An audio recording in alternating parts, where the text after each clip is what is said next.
po, AJ. You can call me AJ. And I'm from West Visayas State University College of Law, and of course, the student of the First Lady. Okay. Ako naman po, si Janine Lagbawan from Polytechnic University of the Philippines, taking up okay. journalism po, and second year college pa lang po ako. Okay.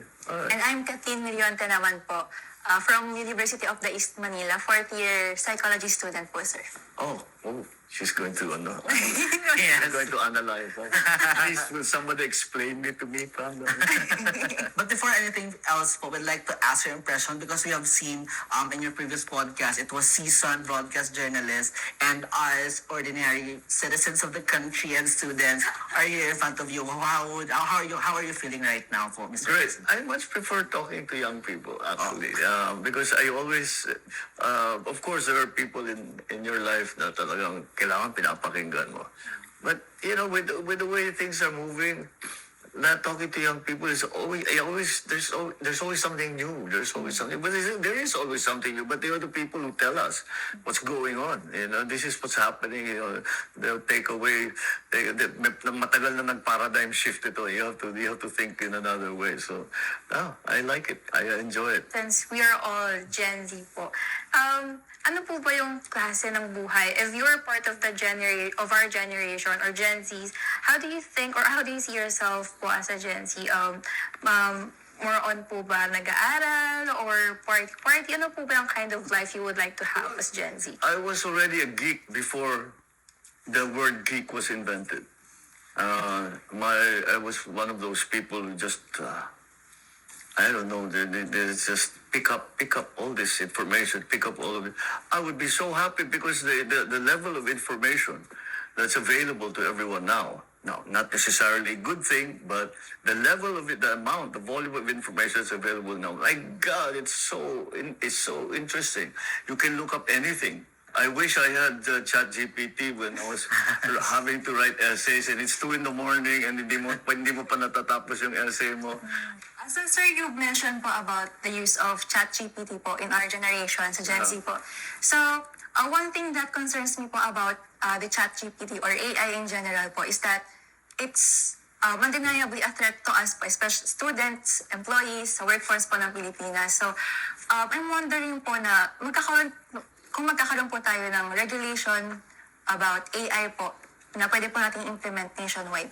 I know, but we are all discussing, pinag-uusapan namin yan dahil sinasabi kahit anong gawin natin, nandyan parating, hindi parating ang AI, nandyan na.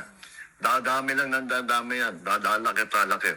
I was doing making a list of subjects around AI that I wanted to discuss during the ASEAN. So sinimulan ko, simple lang, AI and education, AI and infrastructure, AI and renewables. Walang katapusan yung listahan. It does not end. Yes. The longer you want, the more time you spend on it, the longer that list will become because it's going to touch everything. And it's important for us to understand it. That's why it's not so easy. May kasabihan yan eh. Legislation is always years behind technology. And the reason is, generally, legislators do not immediately understand technology. Meron medyo techie na nakakaintindi, pero karamihan hindi. So, what will you legislate? What's the best way for the Philippines to take full advantage, to maximize the use of AI? The other side of the equation is, what are the things na kailangan bantayan natin? Ayan na, yung mga fake news, yung mga misinformation, yung mga disinformation, etc., etc. I wanted to ask you guys, there's one thing I don't understand about the life on the digital life, is the bullying. Yes. Exactly, sir. Because I think po with our generation and the succeeding generations after us, most of the airtime or the screen time, we are spending a lot of time on gadgets and social media. Yeah. And when you are going to experience such bullying, you are being put into public scrutiny, wherein some of the people would get to ride on that specific issue, or like would the comment. It's not only the one person, but the comment also of yung mga ibang tao din Yung na nakikiride, nagko-comment. without even knowing the context. In the previous years or yung mga taon na physically yung bullying po na nangyayari. When it comes to the bullying po on this generation, nag-i-stay po talaga siya. Even if years passed by, you can always go back or lagi pong uungkatin ng tao yan. Hindi po siya talagang mawawala sa sistema nila. Lalo pa po at kapag kilala ka pong tao, Siguro po it's the rise then of the cancel culture in our generation. Wherein yung cancel culture po, one single mistake and all the things na nagawa mong maganda would be, matatabunan na po siya ng isang problema na nagawa mo, which would greatly affect one's mental health. Actually po, ako din po, I mean, as someone din po who has experienced such difficulties, mental health po kasi especially in our generation is still a taboo. We don't treat it na parang how important it is. Feel ko po kulang lang po talaga na we let the children understand that there is life outside the social media world. Yes. That you should get to experience That's life. the only conclusion I can arrive at. Yun ang buong buhay ng kung sino man yun, ano? Basta yung buong buhay niya is online. So what goes online, that's the only important, Yes. that's the only thing, not what goes on in real life. I think po, para po ma-prevent po natin siya in some way, would be, of course, to educate proper online etiquette po talaga. Netiquette, if what we call it po.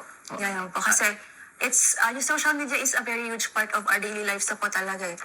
In the Philippines, we are one of the greatest users of the internet. Maybe it's just my own experience. But some of the people that bullied me in school became some of my best friends. They really did. Pareho tayo. Oh, di ba? Naging kaibigan mo eh. Okay naman talaga eh. Yun lang siguro nakita ko, gusto ko lang buwisitin, di ba? Di ba? But